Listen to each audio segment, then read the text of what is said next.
It looks like we got the chasm. The second row is no longer, but that's okay. Hopefully some good stuff is happening and unplanned. 3 hours. How many of you have ever gotten a letter in the mail? It's kind of a unique experience today in days of texting and email and DMs, but it's often special. On the way I came here, I checked my mail, and most of the time I just get bills or people who want my money, or Dan, I got another dentist advertisement. So I don't know if they're like giving me hints, like something wrong with my teeth or what, but I get these every week. So if you need a dentist, let me know. But yeah, when I get letters in the mail, I love it when they're actually addressed to me and they don't want my money. My fiance Corinne and I, we've been writing some letters. Everyone say "aww," and so that's cool too. And we've been going through this book of Revelation, which in chapters 2 and 3 is a series of 7 letters.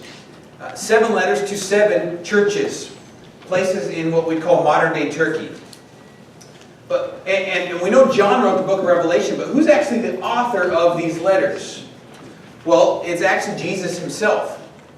John is on an island. He's arrested. He's exiled. He's on a kind of a compound, an island, think Alcatraz. And Jesus appears to him and says, "I've got a message for you to give to the 7 churches in these letters."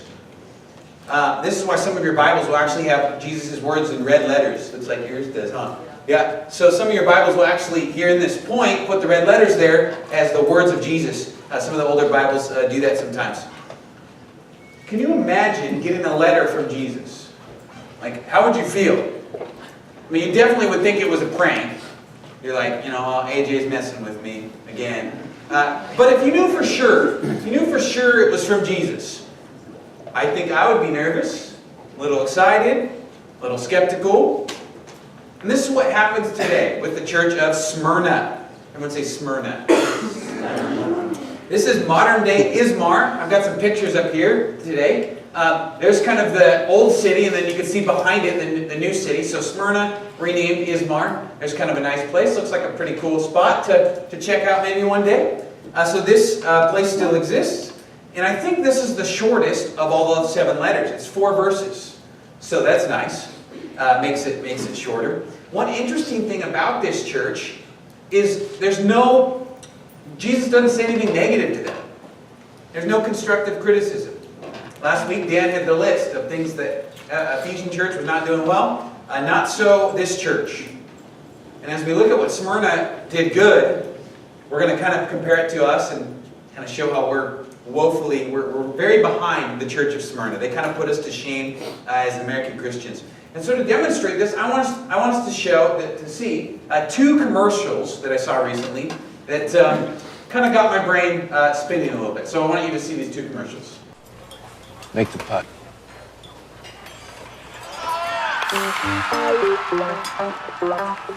Change color? Sarah, ticket.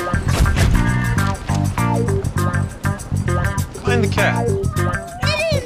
Make it rain.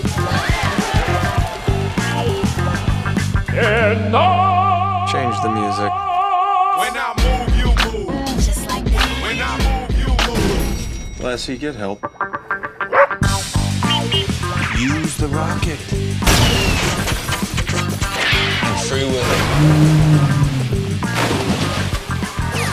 If only everything in life listened to you like your new A-Class. Hey, Mercedes. How can I help you? Change color. Make it cooler. Play my music. When I The A-Class, starting at $32,500. Big Q logo.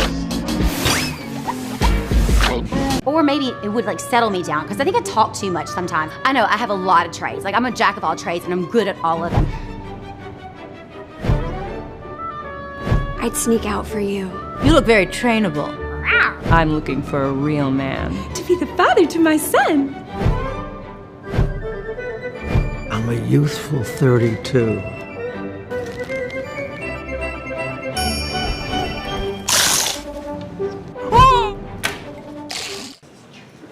All right, makes you want Doritos, right? Or Betty White, is that her name? Not really. Maybe not. So, what kind kind of subtle, subliminal, underneath the surface messaging you think is going on in these commercials? Well, if you're taking notes, there's two general philosophies, two isms, if you will. You guys know what an ism is? Just put it at the end of a word, you know. And there's two dangerous isms I want to talk about. So the first is consumerism. Consumerism, spelled just like it sounds, comes from the word consume, as scholars might know. And it sees choice and option as the most important thing in life. Whoever has the best product, with the best deal, that one wins today. One random example, I was driving to a meeting at 6 a.m. this morning and was listening to that song, Living Hope. You guys know that song? You're my living hope, that one. And I don't have any music subscription because I'm cheap, so I stream from YouTube like a bum. And I was listening to this song, and I didn't really like the gal singing it. I didn't really like her voice, so about 25 seconds in, I changed it to the Brian and Jen Johnson version and jammed out to the rest of it. I chose the best deal, free, and the best product, the one I wanted, and rejected the Bethany lady as I listened to Brian and Jen. So we live in the freest, most prosperous country, the time in human history, with the most choices on what we'll eat, what we'll listen to or watch, where we'll shop, what we'll do with our time, who we'll date, swipe left, swipe right, or even where we'll go to church. And options and freedom, these are good things, but they can easily become an ism, a most important thing, a God, even if you will. The second ism is called individualism. Yeah, there you go. It comes from individual. Similar to consumerism, but this philosophy teaches that that the individual, whatever you want or desire, is the most important thing ever. Okay? You should be able to do whatever you want, whenever you want, with whomever you want, with no outside authority or person telling you what to do. These commercials, they don't really hide their biases. I mean, consumerism and individualism are just kind of marinated in us, like a piece of juicy steak. They subtly teach us that life revolves around me, that I'm the center of the universe. Everything and everyone exists for me. If I don't like the music, I change it to Ludacris. If I don't think that girl's hot, I swipe left. If I'm bored or inconvenienced, I change my situation. And the smartphone is, I think, especially helpful or unhelpful in this area. The way I use my smartphone, moment by moment, every day, it can shape me to envision that everything is to be tapped and selected and scanned and enjoyed. And if I don't like something, to kind of customize my settings, to swipe it away. And while we probably don't go around swiping the air, if you do, you should get that checked out. But we might subtly and unconsciously expect the world to conform to our desires, like my iPhone does.